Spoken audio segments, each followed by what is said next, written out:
My name is Silas Allard. I am the Associate Director of the Center for the Study of Law and Religion, and it is my pleasure to welcome friends, colleagues, and visitors to this year's 2018 Overton and Livona Currie Lecture in Law and Religion. The Center for the Study of Law and Religion is a thought leader in this field, dedicated to producing innovative scholarship, fostering challenging conversations, convening important thinkers, and training the next generation of academics, lawyers, and religious leaders to advance the emerging global conversation in law and religion. We are proud to have led this field now for over 30 years. We are the home to the leading journal in the field, the Journal of Law and Religion, and we also publish 3 important book series. 2 of them, along with the Journal of Law and Religion, published with Cambridge University Press. The Cambridge series on law and Christianity, and the Cambridge series on law and Judaism. We also published the Emory University series, or Emory University Studies in Law and Religion with William B. Eerdmans Press.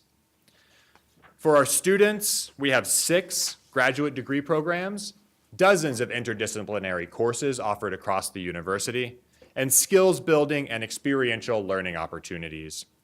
And we collaborate with faculty and fellows around the world to sponsor path-breaking research projects and important public conversations, such as the lecture that we are honored to have today. The Currie Lecture was endowed by a gift from Overton and Livona Currie and reflects their long-standing commitment to exploring the intersection of these 2 great disciplines and social structures. Overton Currie, now of blessed memory, lived out this intersection in his own life. Following a law degree from the University of Mississippi and 6 years of legal practice, Overton Currie took a hiatus from legal practice to pursue what he described as, quote, the paradoxes of crime and punishment and the inconsistencies of life and law, end quote. He sought the answers to these paradoxes and inconsistencies first through a Bachelor of Divinity at Emory University's Candler School of Theology, then through a Master of Divinity at Columbia Theological Seminary, and then through a Master of Laws at Yale University, where he studied the interaction of law and religion. Having thoroughly steeped himself in theology and spent time contemplating the interaction of law and religion, Overton returned to the practice of law, becoming an internationally recognized expert in construction law and living out what my colleague Frank Alexander has described as a ministry of law. Overton Currie enjoyed many years of Currie Lectures, and now this lecture honors his legacy. While we are no longer graced with Overton's presence, we are fortunate to have with us Livona Currie and many members of the Currie family, including all 5 Currie children, who continue to be steadfast supporters of our center and committed to continuing the important conversations at the intersection of law and religion. Please join me in thanking Livona Currie and the Currie family for all of their support.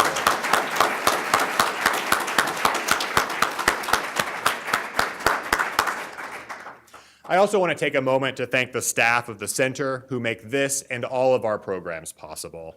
Sandra Tilley, Anita Mann, and Patty Gezzi have been particularly instrumental in putting together this lecture and making it possible for us to be here today, to be well fed, and to enjoy our speakers' important words. I also want to thank Amy Wheeler and Toby Ames for their assistance in putting today's lecture on. In constitutional terms, in the United States, the interaction of law and religion is, as we all well know, governed by the First Amendment. The government shall make no law respecting the establishment of religion or prohibiting the free exercise thereof. How to properly interpret these 2 brief clauses is a rich conversation, but it does not capture the full scope of the role that religion plays in law.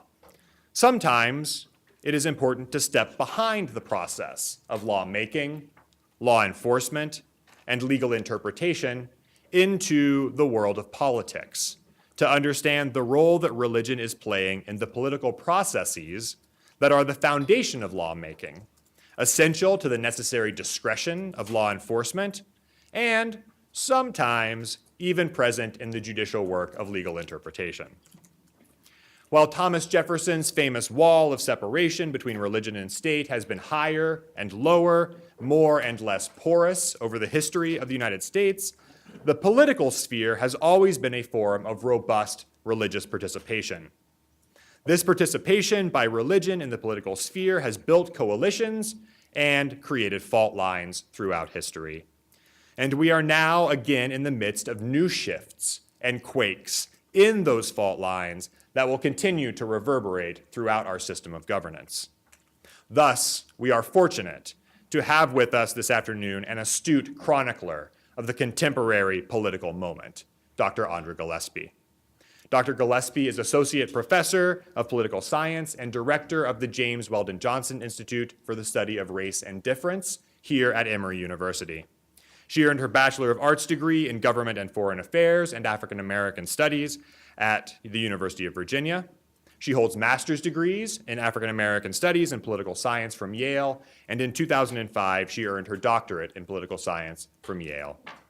In addition to her work on religion and politics, Dr. Gillespie studies the political leadership of the post-civil rights generation and has published 2 books on this subject.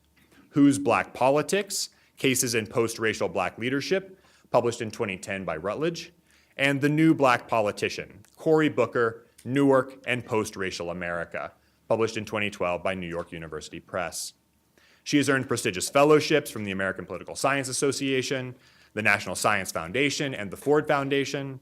She has served as a Martin Luther King Visiting Scholar in Political Science at the Political Science Department of the Massachusetts Institute of Technology. Many of you may recognize Dr. Gillespie from your television. She is a regular commentator on Atlanta's local affiliates of ABC, NBC, Fox, CBS, and PBS, as well as CNN, NPR, and FamilyNet. Her editorials have been featured in the Atlanta Journal-Constitution, the Washington Post, and Politico, and she is a contributor to Politico.com's Arena. Dr. Gillespie is a sought-after commentator on current U.S. politics, not least for her insights on the role of race and religion in understanding difficult and dynamic political times. And so it is our luck, pleasure, and honor to welcome Dr. Andra Gillespie to the lectern.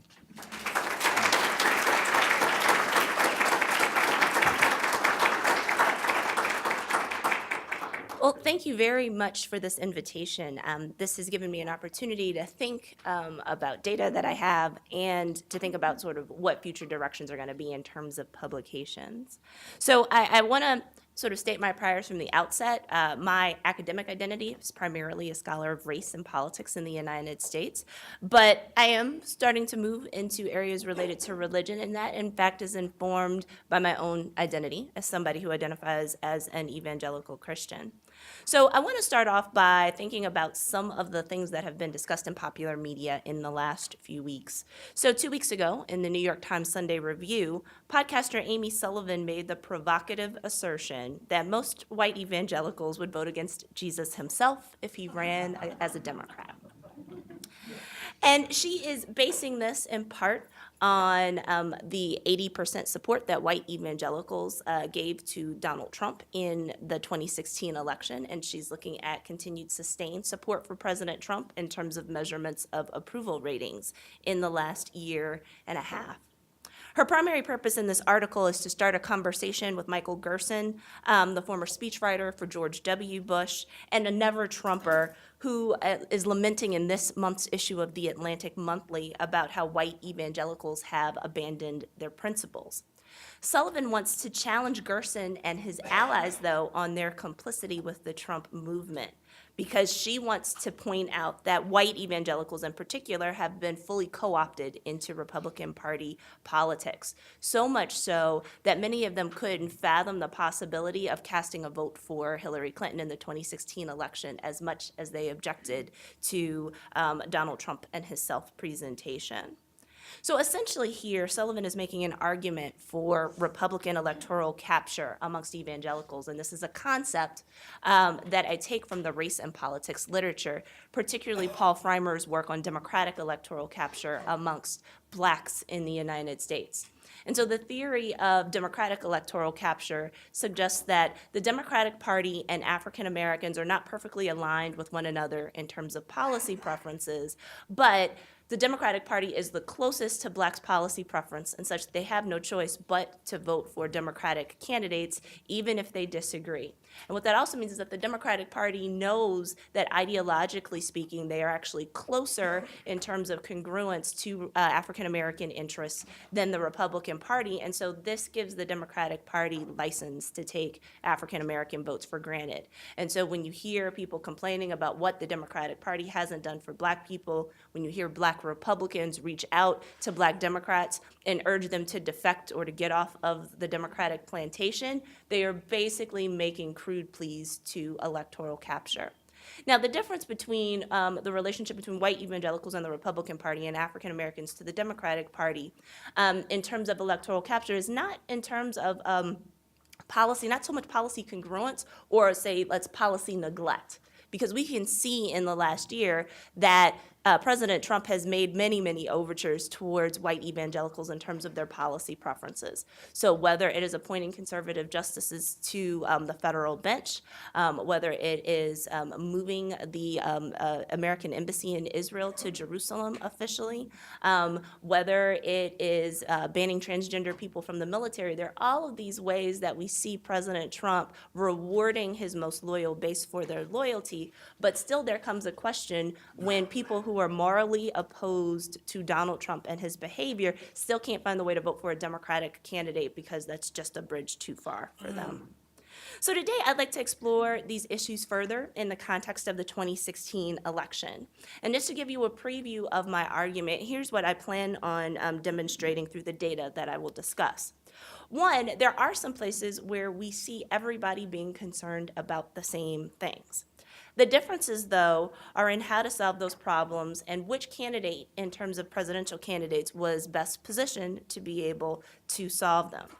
Nevertheless, there are very, very real differences between Christians and non-Christians in terms of perceptions of issues and candidates in 2016, and there are going to be issues along doctrinal lines between Christians of different stripes. So on theological lines between those who identify as evangelical and those who don't identify as evangelical, and then amongst evangelicals between those who are white and those who identify as non-white. And so I will talk about those distinctions as well. So I'm not going to go into terrible detail about this, but just to provide a brief overview of the history of evangelical politics in the United States, I just want to provide a brief sketch. And for more information, you can look to work by scholars such as Mark Smith, political scientist, the sociologist Christian Smith, the historian Mark Knoll, and others who write about evangelical movements in the United States, and in particular how evangelicals get to be so Republican. But let me just hit the high notes right now. If we were having this conversation 50 years ago, we would have no conception of what the religious right was. This is, in fact, a very, very modern construction. And in fact, 50 years ago, most people who we would identify as being evangelical today would have likely identified as being Democrats, especially if we think regionally this was still part of the solid Democratic South. And if we were to look at evangelical politics in 1973, so in the immediate aftermath of Roe versus Wade, support for abortion rights wasn't as salient to political identity and preferences as it is today. This becomes very, very clear, and the change becomes apparent in the late 1970s and early 1980s when we see the emergence of figures like Jerry Falwell, when we see the anti-LGBT campaign of Anita Bryant, and when we see the emergence of groups like Falwell's Moral Majority. And so today we see the fruits of those organizing efforts as evidenced by the fact that 80% of white evangelicals voted for Donald Trump in 2016, which was the most cohesive that evangelicals had been in recent presidential elections. So I want to talk about this further with data that I have ready access to. So in conjunction with the James Weldon Johnson Institute, I ran a survey in the waning days of the 2016 election cycle. Their survey was conducted online through the survey firm Qualtrics on November 7th to November 8th, up until 7 o'clock in November 16. Our sample includes a little over 3,100 respondents, and so there are intentional oversamples of young people, Republicans of color, and evangelicals. The data that I'm going to talk about today is unweighted, and so what that means is that sometimes these differences that I'm going to talk about are going to be conservatively estimated because we expect that Republicans are going to have more conservative responses. So particularly if they're included in the non-white category, then it's going to make non-whites look a little bit more conservative than they in fact are. I'm going to talk about the data in terms of 5 groups. So I've divided the data into these categories: those who identify as white evangelicals and those who identify as non-white evangelicals. And so the question that we use to determine this is a question of, do you consider yourself an evangelical or born-again Christian, yes or no? And we do have another question in the survey that asks people to identify their religious faith. So there's some people who don't identify the question or will say that they're other. And so sometimes my experience has been that there are people who are like, I don't see Baptists on there, so therefore I must be other, or I'm not going to answer the question. So if they say that they're evangelical, we're going to include them in there. There are some people there who are counting themselves as spiritual but not religious, but also identifying as evangelical. I think I have like a couple of atheists who do that. And so, and then also we have some people who identify as Jewish who are also identifying as evangelical. And so we're just assuming here that those are Jewish converts to Christianity, people who say that they were Muslim or spiritual, that these may be people who are saying this is what I used to be, but now I'm evangelical. And so it's just a function of sort of how people internalize and answer questions. We also include a category for other Christians. And so these are people who do identify as being Protestant, Catholic, Mormon, Jehovah's Witness, but who don't say that they're evangelical Christians. We include non-Christians in this group, so this will include other religious practices. And then we have the large group of people who consider themselves none. And so those would be people with no religion, people who identify themselves as atheist or agnostic, and those who identify themselves as spiritual but not religious, but like didn't say that they were evangelical. So one of the things that was interesting is we gave respondents, a long list of things that they could say were the most important issues to them in the election. And so there's a lot of variation across groups in terms of what issues they thought were important. However, there are some issues that tend to stand out, with more than 10% of respondents indicating that these issues are important. And in particular, if we think about issues like the economy and healthcare. Now, Christians are more likely to say that moral issues are of concern to them, but that suggests that lots of people are concerned about the same things, or that people's interests are actually really varied across these sets of issues. So if we think about the vote, respondents were asked to identify what their vote preference was, who they planned on voting for, or who they had already voted for in the election. And so with the exception of white evangelicals, in this survey universe, all of the respondents in the other groups, so non-white evangelicals, other Christians, non-Christians, or people who said that they had no religion, reported a majority of support for Hillary Clinton. Now, one of the distinctions to be made here is that if we look at non-white evangelicals and other Christians and compare their reported support for Hillary Clinton versus the non-Christian and no religion groups, they are slightly less likely to say that they were going to be voting for Hillary Clinton, but they're more likely, in fact, much more likely than white evangelicals to indicate that they had planned on voting for Hillary Clinton in the 2016 election. If we break this down, we ask a question about enthusiasm. So did you vote for your candidate enthusiastically, or did you vote for this candidate reluctantly?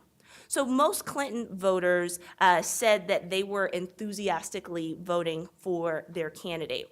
And while this is still true for white evangelicals who were voting for Trump, it's actually much more even in terms of those who claim that they were voting enthusiastically for him versus those who said that they were voting reluctantly for him. And so there is a little bit of uncertainty or trepidation in the vote based on the data that I have.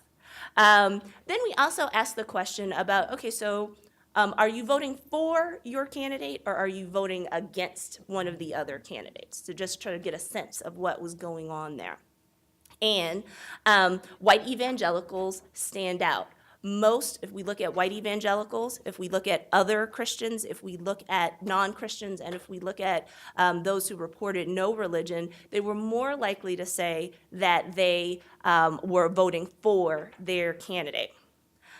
Those who said that, white evangelicals who said that they were voting for Trump, were more evenly split, and you have a larger portion of white evangelical Trump supporters saying that they were voting against a candidate as opposed to voting for Trump. And so it sort of fits into this larger narrative that we've seen discussed in popular media about the cross pressures that some white evangelicals might have been feeling in the 2016 election. I come from a background where before I came to Emory, I worked for a Democratic pollster, and so I learned all about trait batteries when I was working in his shop. And so oftentimes when candidates are running for office, if they're getting public polling, they will give you a list of certain traits, and you want to see how voters are actually responding to those. Do they think you're honest? Do they think you have empathy? Do they think that you are going to bring needed change to Washington? And so I use that same trait battery here. It was actually pretty extensive, so I'm not going to talk about everything that was in the trait battery, but I do want to provide sort of a sample of some of the issues that came up in terms of how both the two major party candidates were perceived in 2016.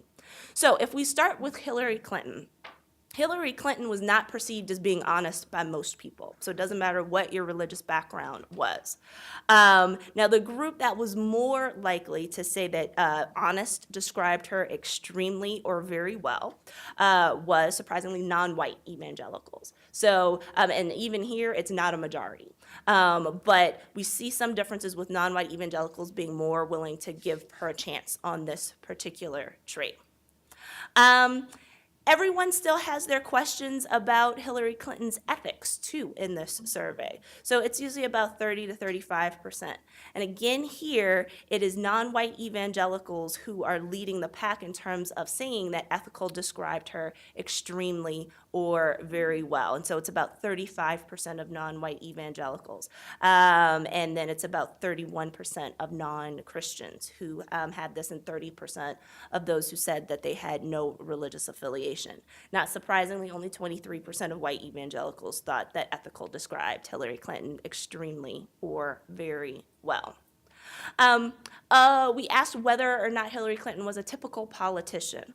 And here, lots of people, pluralities or sort of, large portions of the respondents broken down by subgroup thought that she was a typical politician. White evangelicals are leading the pack with about 70% of white evangelicals saying that typical politician described Hillary Clinton very well. That's followed by about 57% of non-white evangelicals, about 60% of other Christians, and about 49% of non-Christians, and about 54% of people who said that they had no religion. And non-Christians are the ones who were most likely to say that the term competent described Hillary Clinton extremely or very well. So here, majorities of non-Christians and people with no religion said that she was competent, and she hits above 50% amongst non-white evangelicals, but white evangelicals and other Christians are a little bit less likely to say that. We asked a question here. This was not one that I pulled from my days, but I just used the same format, and I put the term snobby in there to sort of get at this question of elitism.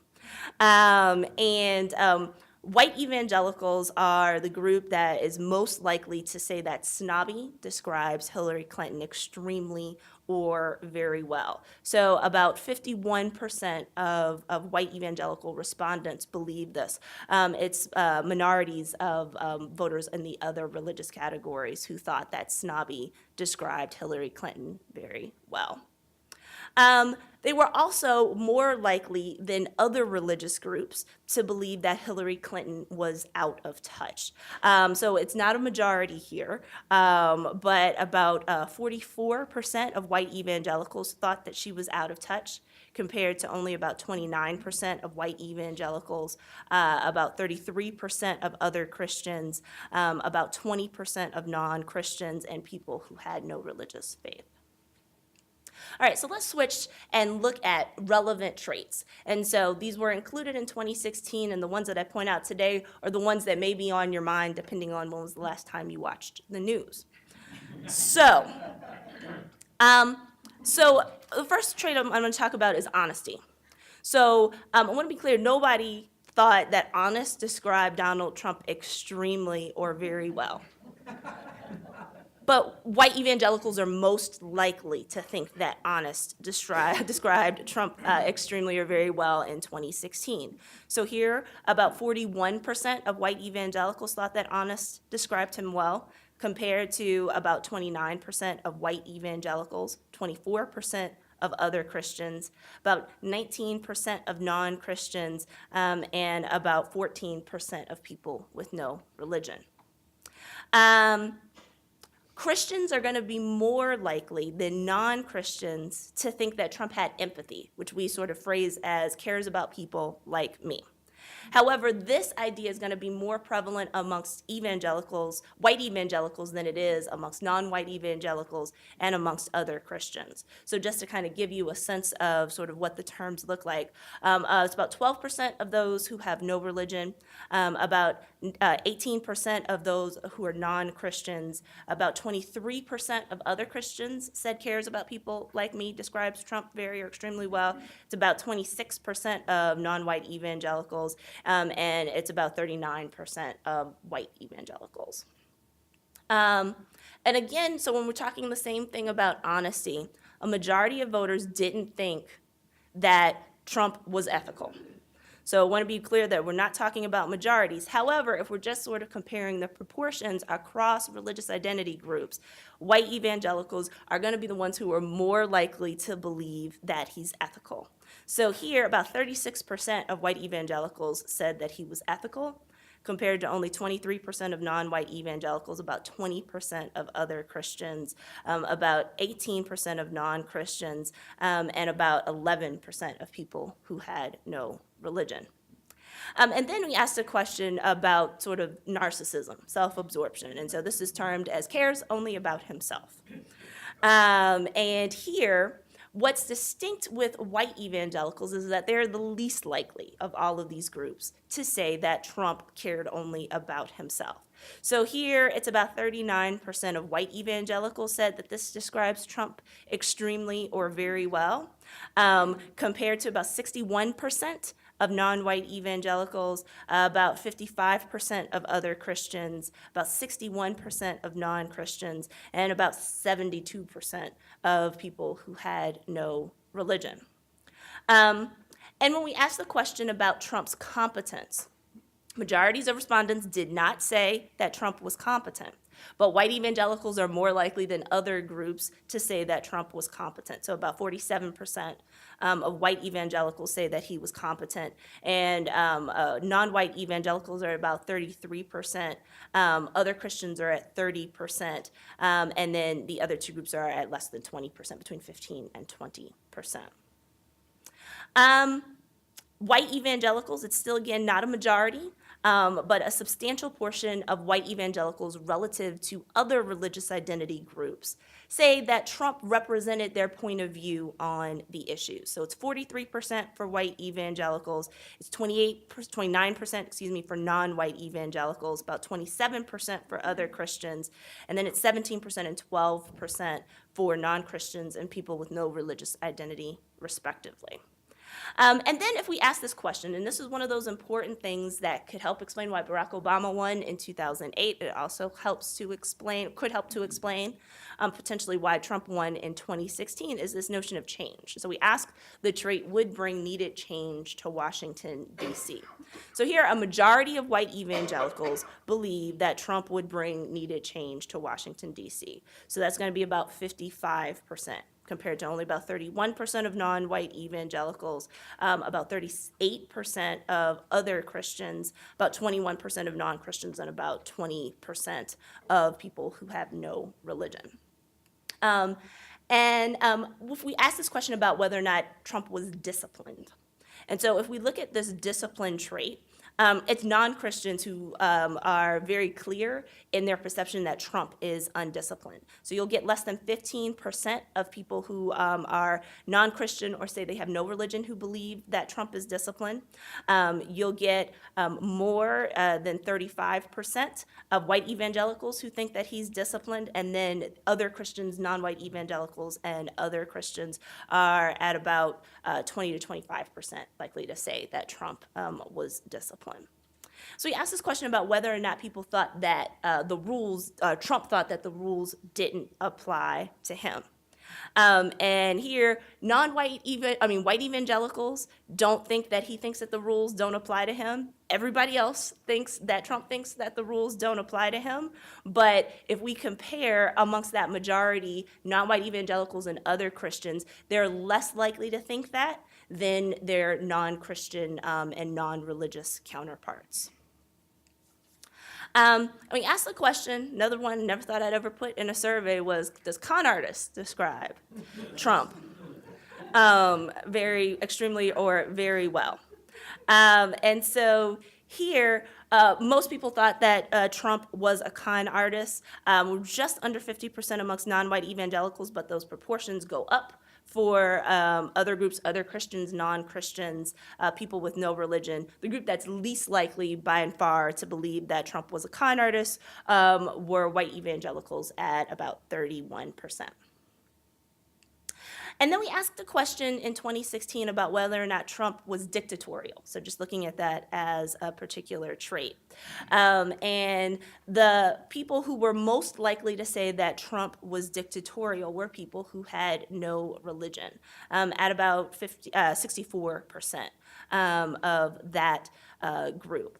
If we look at other groups, it's about 65% of non-Christians, 55% of other Christians, 52% of non-white evangelicals, and only about 41% of white evangelicals.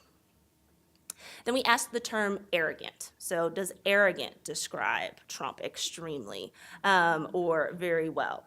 I don't even have to look at combining extremely or very well here, because everybody but white evangelicals thought that arrogant described Trump extremely or very well.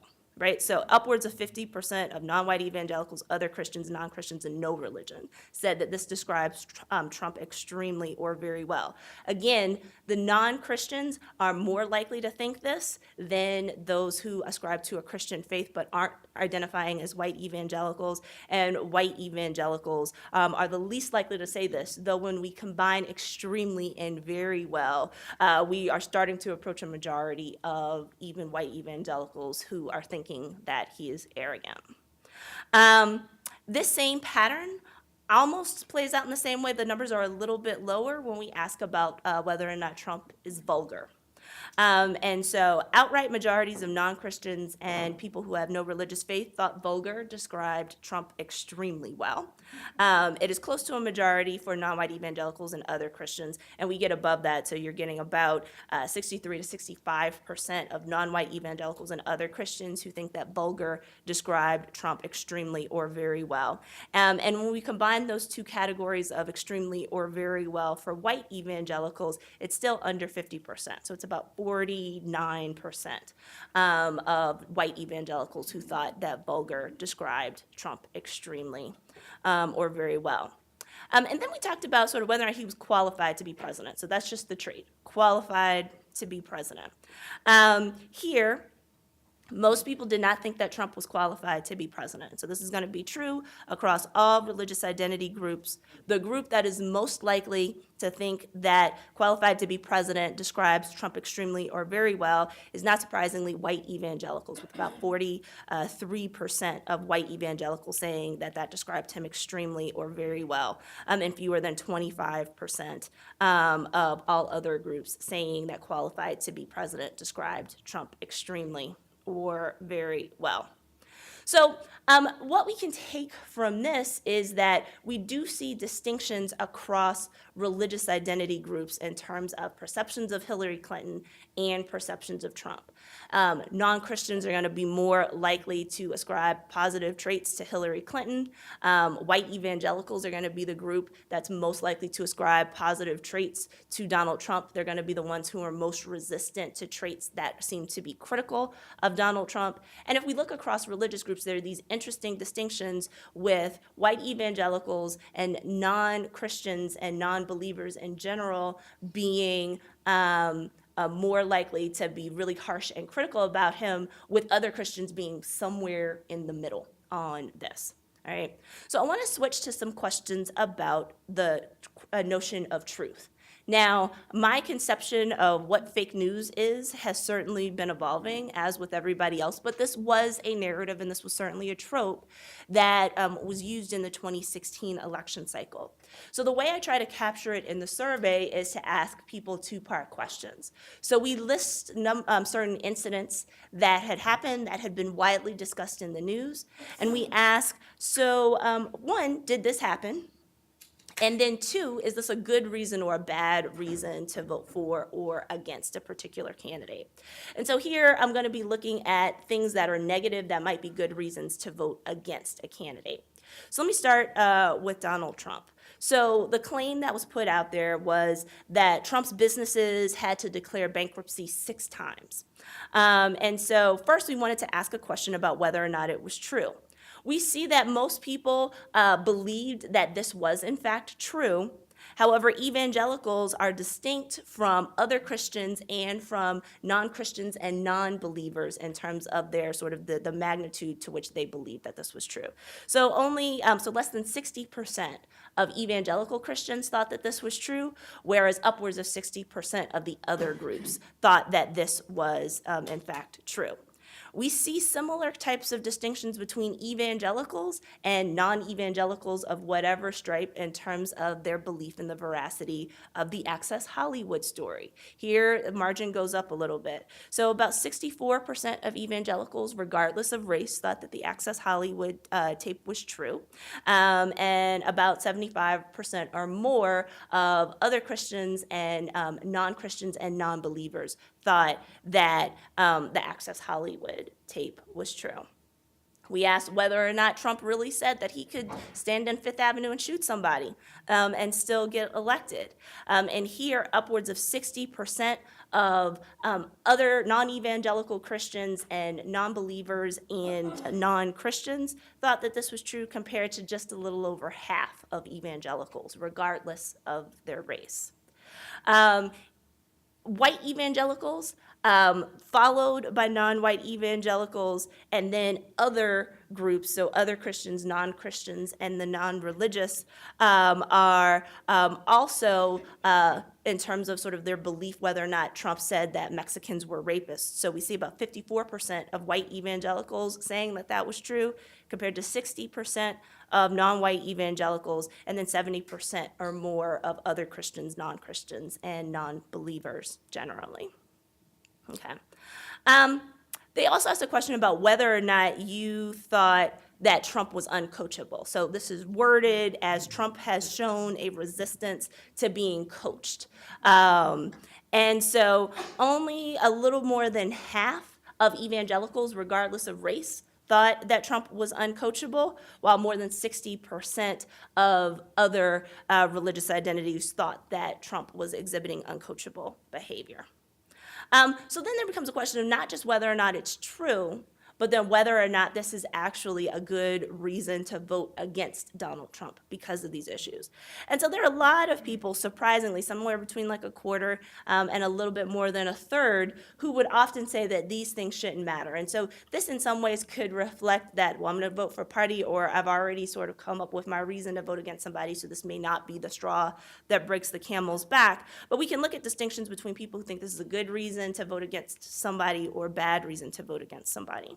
So in terms of the bankruptcies, it were non-Christians and unbelievers who were more likely to say that Trump's bankruptcies were a good reason to not vote against him in 2016. Only a little more than a quarter of white evangelicals thought so, compared to almost 50% of these other groups. And it's the non-white evangelicals and the other Christians who are at about a third, little more than a third. So again, we've got white evangelicals on one poll, we've got non-Christians and non-believers on the other poll, and then we've got other Christians, whether they're distinguished by their race or by their theology, who are somewhere in the middle.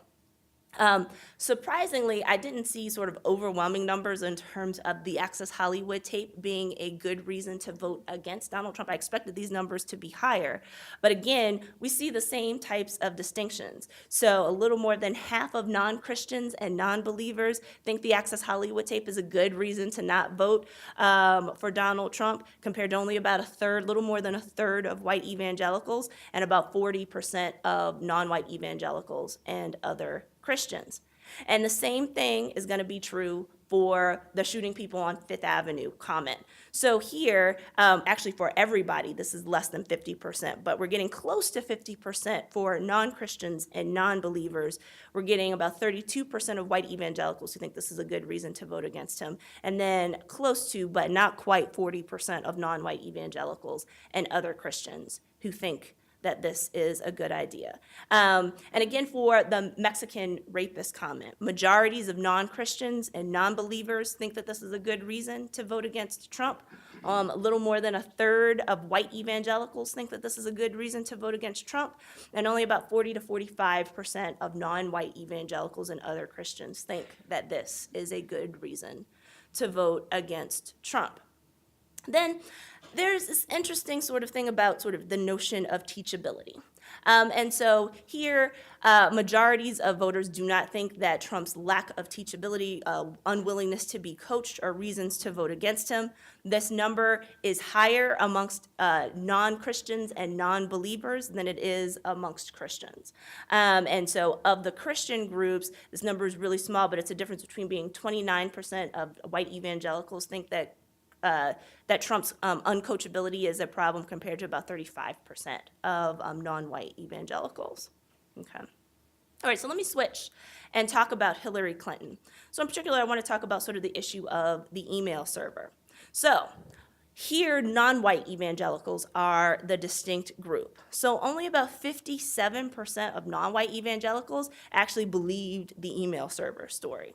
In contrast, close to 70% of those with no religion, and a little bit more than 70% of white evangelicals, non-Christians, and actually 3/4 of other Christians believed the email server story.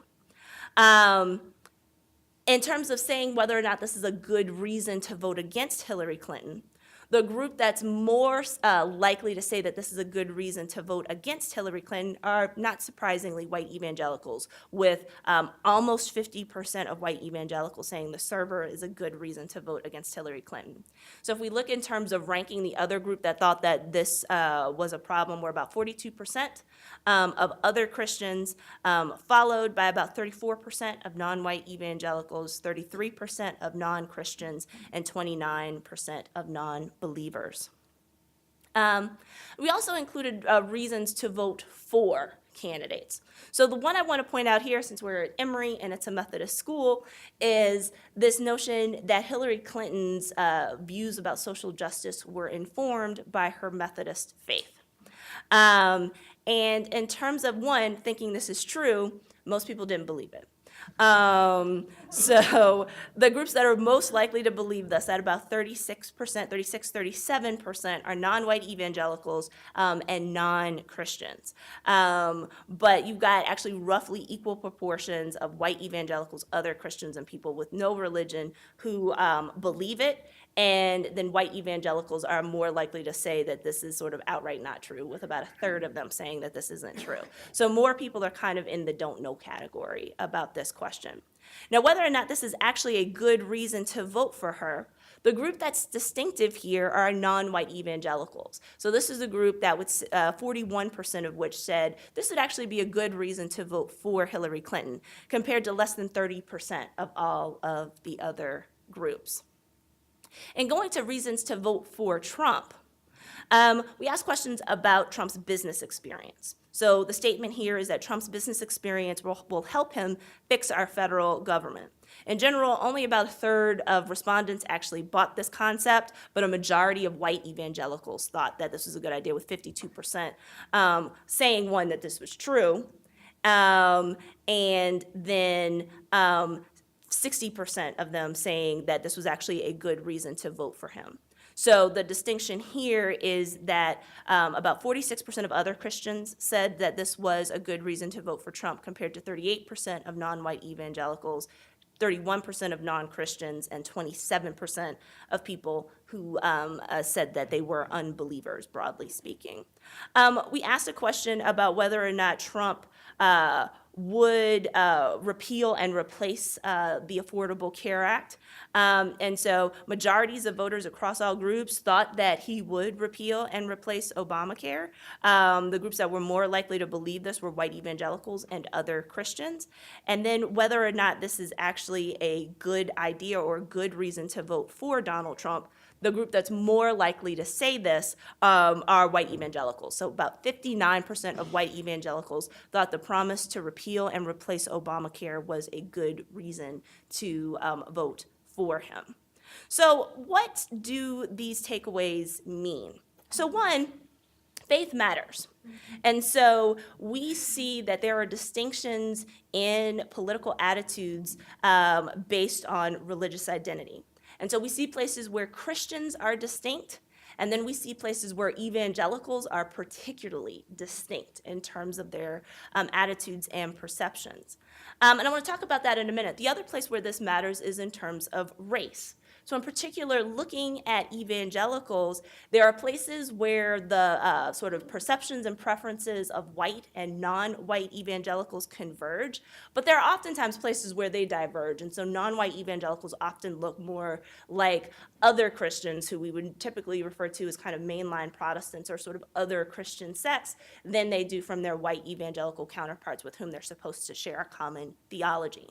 And the ways that this matter are important because they are coloring our perception. So the idea that religious faith could be used to predict whether or not you think something is fake news that was widely reported is an important thing for us to realize. And that it's also being used to help rationalize certain types of choices and behavior. So there are a number of things to think about. There are questions that I still have that, with further digging into the data, I might be able to take out. So one, why is it that that evangelicals, regardless of their race, are actually more likely to sort of question the veracity of news? Is this a consumption question? Is this a knowledge question? And so with further digging, we can actually untangle that, because I have data on news consumption and news sources of consumption. In addition, we have some kind of current events questions in there that we can then use to sort of see whether or not this is a knowledge question. And that's an important type of application question for evangelical communities. Are people being encouraged to consume the news? So not just what type of news are you consuming, but are you being encouraged to consume news at all?